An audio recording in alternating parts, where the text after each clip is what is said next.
Good morning and welcome to the Lafayette Parish Master Gardeners program, In the Garden. And today we're in the garden with our friend and Master Gardener, Mary Ann Armbruster. And we are so lucky to have Mary Ann. She is a Louisiana native. She finished her Master Gardener programming in Arizona.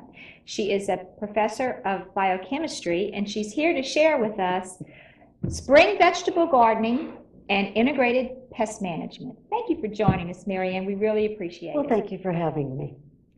Let's talk a little bit about spring vegetable gardening. I know everybody's out there getting ready to till their beds and get ready to plant their wonderful vegetables, and you have some suggestions about that, don't you? Well, if you've never planted a garden before and you're looking for a place to have one, you really need to choose a site that's very sunny. The other things that you might think about are, does it have easy access to water? Because you really don't want to be lugging water. Water is heavy. 1 gallon of water weighs over 8 pounds. Wow. And it's, going back and forth like that isn't fun. So even a hose faucet that's a long way away is a hassle to get back and forth. Dragging that hose around is no fun. It really is. So choose something close to water. And lots of sun, like I said. And one of the points you did bring out, too, was that when we do our vegetable gardens, we should put them in a place where we're going to go and use them. Not somewhere in the far corner of your backyard where you're going to forget about going to check those plants every day. If it's out of sight, you're going to forget about going there. You're going to say, oh, I don't need to today. But there's one thing that I heard a long time ago that always stuck with me. The best fertilizer is the gardener's shadow. Oh, that's a wonderful So thought. the more you're in the garden, the better the garden's going to work. The more you're going to notice things and catch them before you have problems and stuff like that. And one problem, you mentioned at the beginning of the show, we're all so enthusiastic at this time of year. Everyone is ready to go to their local garden center and their feed and seed and get these wonderful transplants. And it's so much fun and it's cool. And Mary Ann, I know, has a lot of ideas for those moments when it's not so cool and trying to avoid. Gardening can be hard work. True. If you don't take care of your location and your water and your easy methods of using your container beds. And once it gets really, really hot, a lot of things are going to stop producing. So you have a little bit less to do during the heat, but the one thing that will continue to produce all the time is weeds. Oh, yes. They're going to grow. So one way to avoid that intense work of always having to deal with weeds is to mulch. I'm a huge believer in mulch. Whatever you have handy. I go for the organic type things that will break down and feed the soil, because I'll use leaves and grass clippings and compost, anything I can get my hands on, coffee grounds, whatever.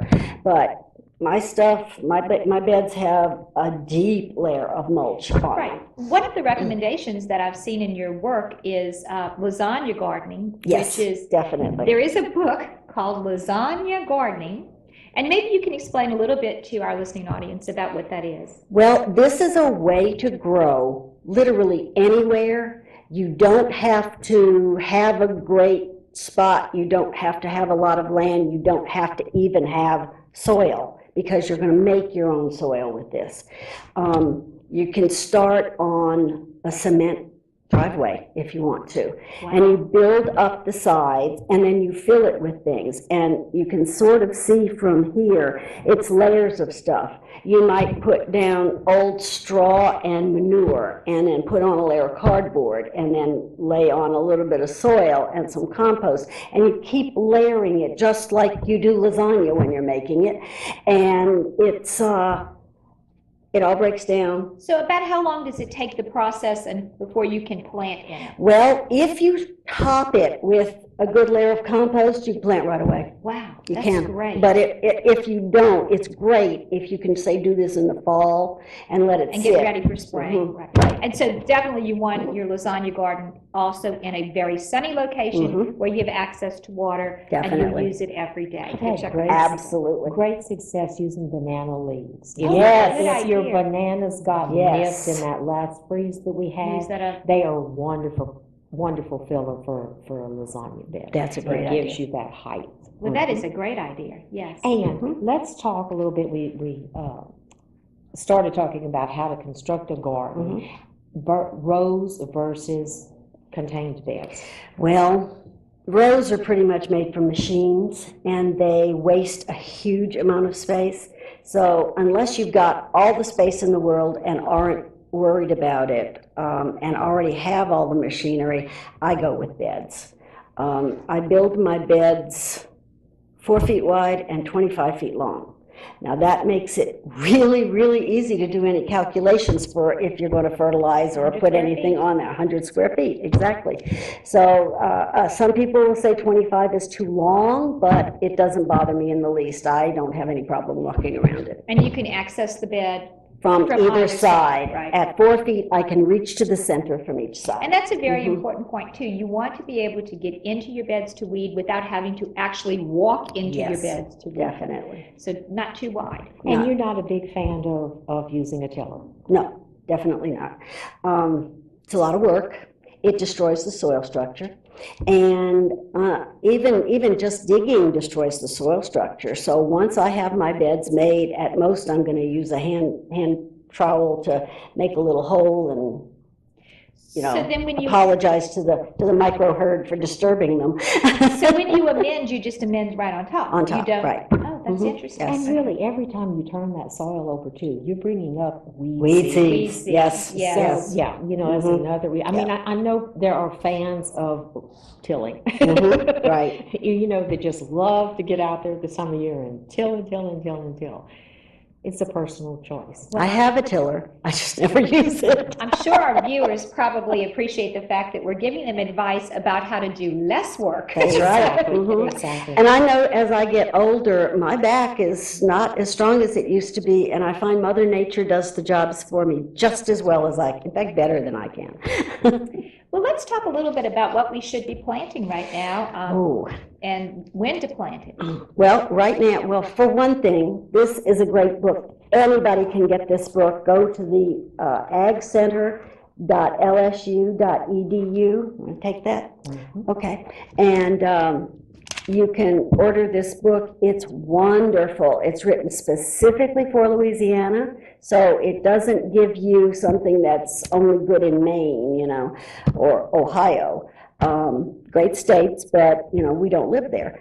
And this will tell you what to plant when, and it's fabulous. Right now, you can continue planting carrots until May.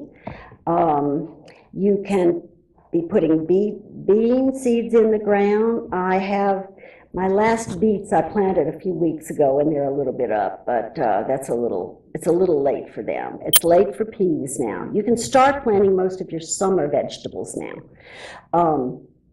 Your tomatoes, your peppers, eggplants, squashes, those can go out at the moment. And Shanae, I believe we can also download a copy of that. Maybe you can show Oh, that to our yes, viewers. that's right. also. This is a smaller version of the Louisiana Vegetable Gardening Guide that you can download online. It has much of the same information, the varieties that are recommended for Louisiana. And you know, and the neat thing about this is you can print it out and take it with you when you go transplant shopping. It's hard to remember all That's of a the good names idea. of Yes. the varieties, and especially in the flush of getting many varieties. Sometimes on the shelves there are varieties that really aren't good for here. You can print this out, you know, just keep it in the back seat of your car and refer to it when you're purchasing your transplant. It also has fertilizer recommendations. Yeah, it's a wonderful little quick, see how many pages, 5 or 6 page guide. That's great. Yeah. That's wonderful. And And it's it's very free. concise. Located on your computer at the LSU Ag Center website. There you Gives go. the planting dates also. Yes, And the excellent. dates to plant your Yep, seeds. it It's just a tells- little it- concise guide. This is wonderful, One. though. Mhm. You know, if you're going to do some serious vegetable gardening, I know all of the master gardeners refer to this as their vegetable Bible. Definitely. Now, speaking of Bible, I know that we used to have an old saying that you never planted in the spring until after the pecan trees had budded because you knew that the frost had passed. But I know that you have maybe a little bit more scientific Well, prediction of that. around here, let's see, where's the last frost date? There we go. The last frost date around here is around February 25th. However, you will see, when you say last frost date, that's the average. That means you have a 50% chance of not and a 50% chance of having. And we know that. And we just did. Yes, we know that we just did. Yeah. So I wonder if So- the pecan trees are budding. Has anyone noticed? I have No, the not. figs are, but not the pecans Okay. yet. The last time. Okay, that's good. Well, I got brave. I bought some transplants, and I bought 9, and I took, no, 10, and I took 3 of them and I put them in the garden. I said, that's an okay bet. And the frost got them. So I'll wait another week or so and plant the rest And of if them. you have, you have the option too of, there are enthusiastic people that love to be the first on the block Uh-huh. with Absolutely. the tomato especially. And you can get through light frost with the row covers. That's true. Which That's is a very little true. lightweight row Remay covers that or are something like available. that, Right. yeah. Mhm. Just I've done that already with strawberries because it protects the blossoms. With the strawberries, it's not going to harm the plants, but if you lose those blossoms, you've lost one cycle of your strawberries. So That's I true. have covered the strawberries already. Another thing to remember when you're out there looking, you can not only get transplants, but sometimes you can get seeds. And seeds give you a much wider variety of options than you get in transplants. Transplants, they have to decide to grow them now, and they grow the things that most people want, but it's rare that you're going to get many of the heirlooms and some of the rarer plants. But seeds, they can take you just about anywhere, like Japanese melons and one-bite eggplants and crimson sprinter tomatoes. I've never even heard of these before. And Japanese cucumbers So and certainly, whites. certainly worth just playing with if you want to try something And we- different. Dream. And we play. I mean, Of let's course. be honest about that. You If have to you've have a been little gardening fun. for 20 years, you're, going to grow your old standard tomatoes, but Mhm. then you're going to play with a few varieties. One thing that a lot of us are playing with, I know you had cherries, tomatoes, you were picking cherry tomatoes in I sure December. was, I was uh-huh. also, so we're playing with a lot of these things. And if you want to keep those seeds, there's always a lot of seeds in the packets. Absolutely. Put them in a mason jar, something airtight, and put them in the refrigerator, and they have an extended shelf life. You can Right. use these and share these with friends That's a for wonderful, years. that's a wonderful point, Sinead, because I know Absolutely. a lot of people probably wonder what to do with the excess seeds that they have. Right, You can because you're keep not them. going to be Mhm. planting 50. Well, we talked about. Excuse me, one note. When you put them in the refrigerator, bring them out and do not open them until they have come to room temperature, or you will get condensation on the packages, and that will reduce the seed life. Oh, that's very Okay. important too. Thank you for Oh, sharing. sorry. No, I was just going to say, so we talked about playing in the garden, and now we need to talk a little bit about tasks in the garden, and that might be integrated pest management. Right. Okay, well, the way many people deal with pests is they go out and they say, oh, there are aphids on here, and they go and get the broad spectrum pest insecticide, and they spray or sprinkle or whatever, everything on there. Well, the problem is you're not only killing the aphids, you're also killing the insects that eat the aphids. There are always going to be more pests than there are predators, or more food than there are eaters. It's necessary, otherwise the predators would die. Right. They'd starve to death. So what happens is you see a few aphids here, and they're not really doing any damage yet, but you sprinkle them all off, and you kill them, and you kill the lacewings, and you kill the ladybugs, and everything else that's going to eat those aphids. Well, by nature, those aphids reproduce quicker than the ladybugs do, or any other predator for that matter.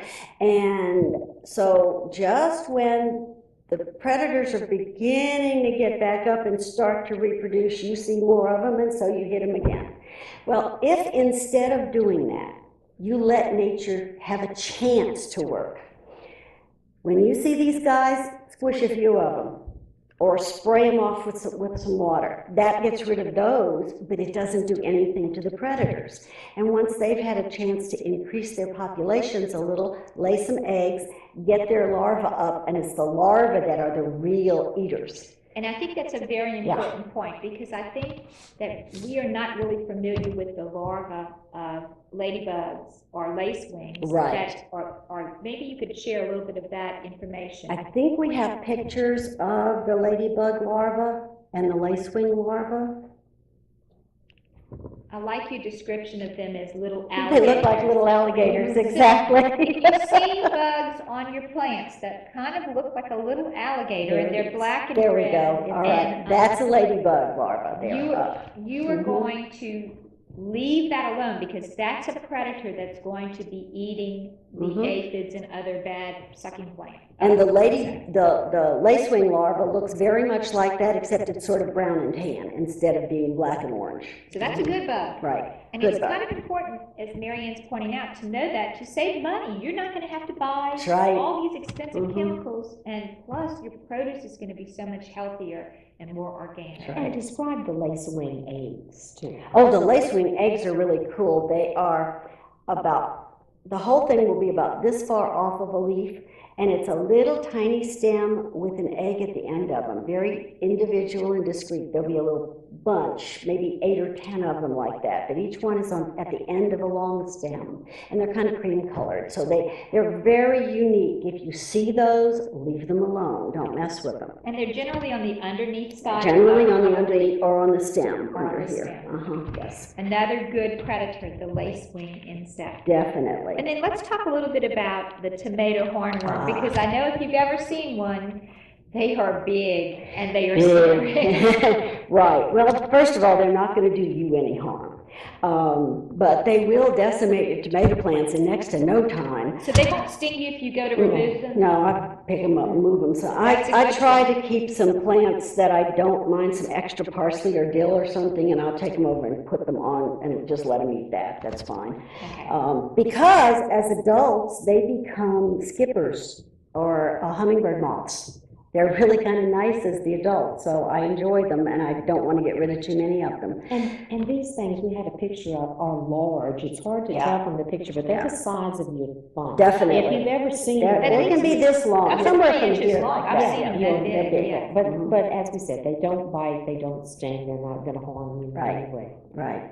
And also, they are attacked too. They are. If you have a really bad infestation of caterpillars, and especially those small green ones that are under everything and they look like part of the leaf and they're very hard to see, there is a product, it's an organic product that is called Bacillus thuringiensis, and there are different varieties of it, commonly called BT.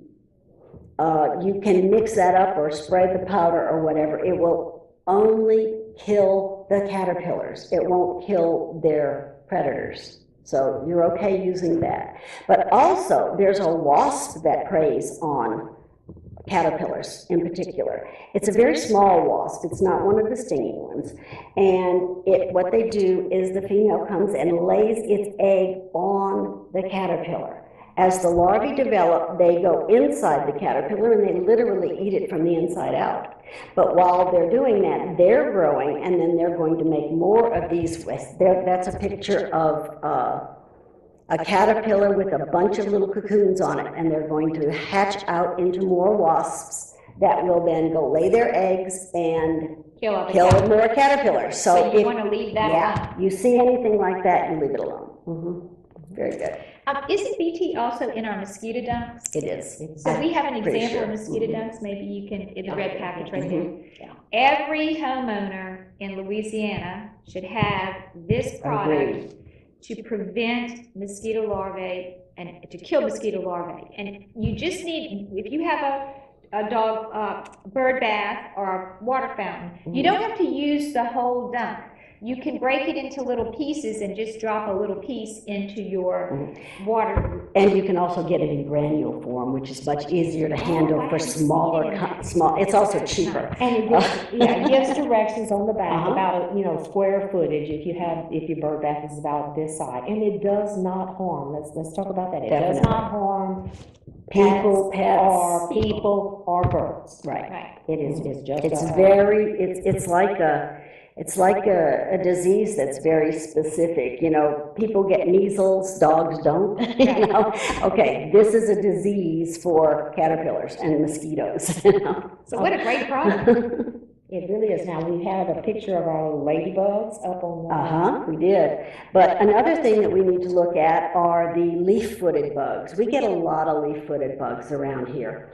And it's kind of important to know what they look like before they become the adult, because the juveniles don't look anything like the adult. If we can get, those are the eggs, and that's the adult. And the juveniles are red. So I've seen these on my plants. These are bad bugs. Those are bad bugs. They have sucking parts, and they will go in and they inject something in, and they'll make little spots. They're a variety of stink bug, actually. And there's also, there are pictures and little charts of the good bugs and the bad bugs and the stages. I've seen them at the bookstores. Yeah, and you can get lots of them online. And online too. It's confusing when you're out there seeing bugs sometimes to identify one. But you can access references. What's the best control on these, Mary? The leaf. To really Squish them. When they're young, they don't fly. One other notice about the juveniles, those little red ones with the black legs. There is a beneficial whose juvenile looks very much the same, except that it's called an assassin bug or an ambush bug. Yes. And the assassin bugs will have white spots on them. The leaf-footed bugs will not. And also, as they begin, on the very, very little ones, they'll look very much alike. But as they grow larger, the leaf-footed bugs will begin to have that enlarged area on their hind leg, whereas the assassin bugs never develop that. So, yeah, that's a juvenile assassin bug up right now. And you can see the little white dots on it. And that's a different variety. Okay, different species there. So if we would find a leaf with a lot of the leaf-footed bugs immature, should we just cut that leaf off? And you could do that. And just throw that away? I tend to carry a bucket of soapy water into the garden with me. That's a good idea. And I put it under there and just smack it, and most of them will fall right down in there and they'll drown. You don't have to do anything else. That's a great idea. Now, and don't put any of those clippings that are diseased or that leaf you plug off in a compost pile. Do not. Exactly. In the trash. That goes to trash, exactly. But when they get larger and they begin to fly, they can get away from you very easily, except I go out at that stage, not only with the bucket of water, but with a spray bottle that has water, maybe 2 or 3 drops of oil, and a couple of drops of dishwashing detergent in it, and I keep shaking it really good. Put it on a point spray. I'm not spraying the plant, I'm spraying the bug. Gotcha. Okay, once you've hit it with that, it sort of slows them down, and then you can grab them and dump them in the bucket. So when you say oil, you're talking about horticultural oil? No, I'm talking about anything you have, really? Canola oil, whatever, vegetable oil. Because we did bring an example of horticultural oil. Well, horticultural oil would work, but it's more expensive than your friendly neighborhood vegetable oil. Can you tell I'm very frugal? Well, that's a wonderful thing to be. You're saving all of our viewers money as far as not buying things that certainly we don't need. That's true. And Mary Ann doesn't believe in buying a lot of fertilizer. No, I do not. I use whatever I can get. My next door neighbor has horses. I get manure from them. One of our colleagues, her husband just emptied out his pigeon coop for the year. I have multiple bags of that. Oh, you really are blessed to have neighbors. Yes, most definitely I am. But whatever source of fertilizer, whatever source, you also refer to your growing guides, because vegetables do require, whether you're doing organic, you require huge amounts. that you're constantly adding to the That's soil. right. If you decide to go chemical, refer to the guides. Great, another good thing to remember, feed the soil, not the plants. Feed the soil. That's a wonderful, wonderful thought. And we are so happy that all of you can join us to learn so much about planning. And of course, spring is a busy time of year, so get your pens out and get ready to write down all the activities that are going to occur in the next few weeks. First of all, on March 9th, which is this Saturday coming, at the Grass and Rock Shop, we have Teresa Guidry, our master gardener. She's going to do a talk on square foot gardening. That'll be at 10 o'clock. That's our second Saturday gardening series. On March 23rd, which is also a Saturday, our March Garden Talk at the demo beds at our Nelson Horticulture Center at 10 o'clock. We have Cindy Reisinger. She's going to be talking about fabulous ferns.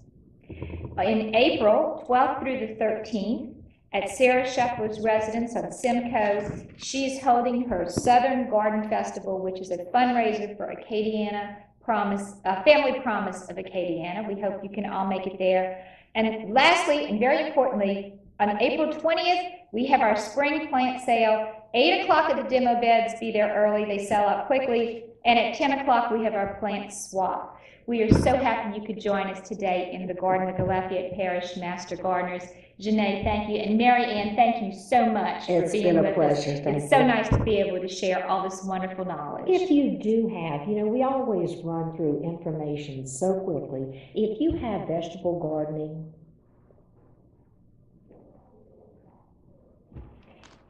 we should tell them to call. Yeah. I'm sorry. I was We going to had tell so many them. things I was to do. going to tell them to go to the gardens on Monday. See how fast I go? That goes fast, absolutely, that. absolutely. Here, if Thank need you it, so can have much. that. I'm giving a talk. I think we got almost everything in. Good, I think we did too. I'm Amazingly. sorry, I That's didn't know okay, that. no fault.